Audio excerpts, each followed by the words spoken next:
নিয়ে আজ গর্ব নতুন দিন আইসে ফানবে খুশি শোধ হবে সব ঋণ আইএসএফ জিন্দাবাদ ভাইজান জিন্দাবাদ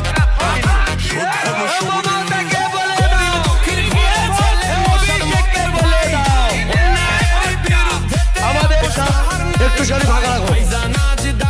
আমরা আমাদের মধ্যে উপস্থিত হয়েছে আমাদের প্রিয় বিধায়ক বিজেলার নওশাদ সিদ্দিকী ভাইজান